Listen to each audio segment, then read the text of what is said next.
Ma sœur a annoncé lors de ma fête d'anniversaire, papa m'a offert ta maison en cadeau. Tandis que ma famille applaudissait, j'ai souri et dit « Parfait ». Puis, vous devriez tous savoir quelque chose. Quand j'ai sorti les documents de l'entreprise familiale, mon père a failli s'évanouir. Je m'appelle Élise Dupont, j'ai 28 ans. Et je n'oublierai jamais le jour où ma famille a essayé de tout me prendre sans réaliser que j'avais déjà assuré mon avenir. J'ai toujours été la fille responsable, celle qui faisait le travail, tandis que ma sœur cadette, Sophie, maintenant âgée de 25 ans, vivait sa vie comme une célébrité Instagram. Pendant qu'elle exhibait des sacs de créateurs et des vacances sur la Côte d'Azur, j'étais au bureau à travailler de longues heures pour aider à gérer l'entreprise familiale. Notre père, Jean-Pierre Dupont, avait bâti un empire d'hôtels, boutique à partir de rien, et j'apprenais le métier depuis l'âge de 16 ans. Élise, tu dois comprendre, cette entreprise exige des sacrifices. Là me rappelait mon père chaque fois que je devais annuler des projets avec des amis pour rester tard à examiner des contrats. Pendant ce temps, Sophie dilapidait l'argent de notre famille sans y penser à 2 fois. Ta sœur est jeune, laisse-la. Profitez de la vie, elle mûrira avec le temps, disait toujours ma mère Sylvie pour la défendre, mais Sophie n'a jamais mûri. À 25 ans, elle vivait encore chez nos parents sans véritable emploi, au-delà de ses publications sur les réseaux sociaux, tandis que je gérais 3 de nos hôtels les plus prospères, travaillant 12 heures par jour. Tout a changé, il y a 6 ans à 6 mois quand j'ai rencontré Thomas, notre nouveau conseiller financier. Il était perspicace, honnête et prompt à remarquer quelque chose de troublant dans les registres financiers de notre entreprise. Un jour, il est entré dans mon bureau et a fermé la porte derrière lui. « Élise, dit-il d'un ton sérieux, j'ai examiné les comptes des 5 dernières années. Saviez-vous que votre sœur a dépensé plus de 2000 000 des fonds de l'entreprise ?» Mon monde s'est arrêté. Quoi ?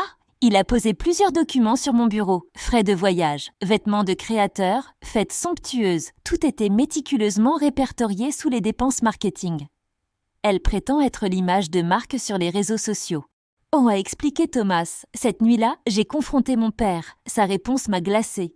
Je sais, Élise, j'ai approuvé ces dépenses. 2000 000 en dépenses personnelles? Tu es sérieux?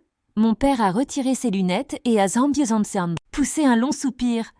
Écoute, tu as ta façon de contribuer à l'entreprise et elle a la sienne. Cette conversation m'a ouvert les yeux.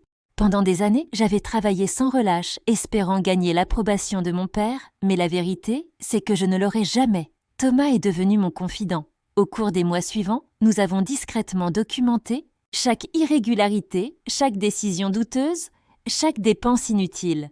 Il m'a également fait comprendre quelque chose que j'avais négligé, mes droits.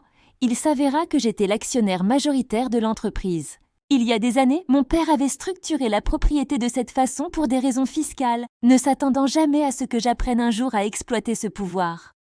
Vous devez vous protéger, a conseillé Thomas. Votre famille traite l'entreprise comme leur tirelire personnel. Mais ce n'était pas le pire. Il m'a averti que mon père se préparait à transférer des actifs importants, y compris ma propre maison. Il rédige des documents pour transférer la maison à Sophie. Je me suis figée. Ma maison, celle que j'ai achetée avec mon propre argent. Techniquement, vous l'avez achetée avec votre salaire d'entreprise. Ils soutiennent que c'était un cadeau d'entreprise et qu'il peut être réattribué. Cette nuit-là, je n'ai pas pu dormir. La maison pour laquelle j'avais travaillé si dur, le seul endroit que j'avais construit pour échapper à ma famille toxique, pouvait être enlevé avec une simple signature. Mais Thomas et moi avions un plan. Le moment de vérité est arrivé le jour de mes 28 ans. Ma famille a organisé une fête somptueuse dans la propriété de nos parents à Saint-Germain-en-Laye. Tout le monde était là, mes parents, Sophie, tante, oncle, cousins, même des partenaires commerciaux. Pendant le toast, Sophie s'est levée tenant une flûte de champagne en cristal, qui coûtait probablement 500. J'ai une annonce spéciale, ça, a-t-elle dit, son sourire éclatant rayonnant vers la foule. Mon père m'a fait le cadeau le plus incroyable, la maison d'Élise. La salle est restée silencieuse un bref instant avant que les applaudissements ne commencent. Ma mère souriait avec fierté, mon père évitait mon regard. « N'est-ce pas merveilleux ?» a poursuivi Sophie. « Puisqu'Élise est toujours dans Blaisenau. Bureau, elle n'a pas vraiment besoin d'une si grande maison, je l'utiliserai mieux. » Je me suis levée lentement. Mon cœur battait la chamade, mais mon esprit était clair. « Tu as raison, Sophie. Je suis trop occupée au bureau, ai-je dit, en sortant un dossier de mon sac à main. Et puisque nous faisons des annonces, j'en ai une aussi. La salle est tombée dans le silence tandis que j'ouvrais le dossier. Tous les yeux étaient sur moi. Sophie souriait toujours, complètement inconsciente de ce qui allait arriver. C'est juste une formalité d'entreprise, quelque chose de routinier, insignifiant, ai-je dit. En tant que PDG et actionnaire majoritaire de notre entreprise d'hôtel-boutique, j'ai quelques mises à jour importantes. Ma voix était ferme, professionnelle. Premièrement, avec effet immédiat, toutes les dépenses personnelles nécessiteront l'approbation du conseil d'administration, pas seulement la signature du président. Le sourire de Sophie a vacillé. Mon père s'est redressé sur sa chaise. Deuxièmement, j'ai lancé un audit complet des registres financiers de l'entreprise pour les 5 dernières années. Ai-je continué, regardant ma sœur dans les yeux. Cela inclut toutes les dépenses marketing liées aux médias sociaux. Élise, m'a interrompu mon père, sa voix tendue. Ce n'est ni le moment ni l'endroit, n'est-ce pas? Ai-je riposté. N'as-tu pas utilisé ma fête d'anniversaire pour annoncer que tu donnais ma maison à Sophie? Je me suis tournée vers les invités, notre famille élargie, les partenaires commerciaux et les membres du conseil d'administration.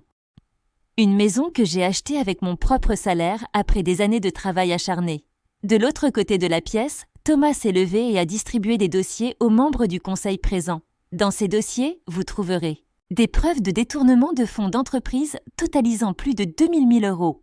Là, ai-je annoncé. Des murmures ont parcouru la foule tandis que je continuais. Des dépenses personnelles déguisées en coûts marketing. Des vacances de luxe faussement déclarées comme voyage d'affaires. Des virées shopping de créateurs. Catégorisées comme études de marché. Sophie a pâli. « C'est ridicule !» a-t-elle balbutié. « Papa a approuvé toutes ces dépenses. Je suis l'image de marque. » « L'image de marque ?» ai-je répété, en appuyant sur un bouton de l'écran de présentation de la salle. Un diaporama des publications Instagram de Sophie est apparu. Alors regardons. Fête à Saint-Tropez, marketing pour des hôtels familiaux, sac à main de créateurs, études de marché. Ma mère s'est levée d'un bond, le visage rouge de colère. « Élise, comment oses-tu humilier ta sœur comme… » Ça, j'ai soutenu son regard sans sourciller. « L'humilier ? Comme vous avez essayé de m'humilier en prenant ma maison le jour de mon anniversaire, mon père est intervenu, essayant de reprendre le contrôle. « C'est une affaire de famille, a-t-il dit, sa voix teintée d'autorité. Je demande à tous les non-membres de la famille de partir. Je crains que ce ne soit pas possible, a interrompu Thomas, maintenant pleinement dans son rôle de conseiller financier. Puisque cela implique une potentielle fraude d'entreprise, les membres du conseil ont à la fois le droit et l'obligation d'être présents. Les minutes suivantes ont été un pur chaos.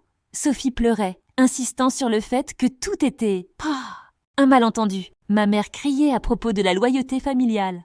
Mon père essayait désespérément de calmer les membres du conseil qui feuilletaient les documents avec une inquiétude croissante. Quand le bruit s'est enfin calmé, je me suis éclairci la gorge. « Il y a plus », ai-je dit, en sortant un autre ensemble de documents. En tant que PDG et actionnaire majoritaire, j'ai pris quelques décisions exécutives.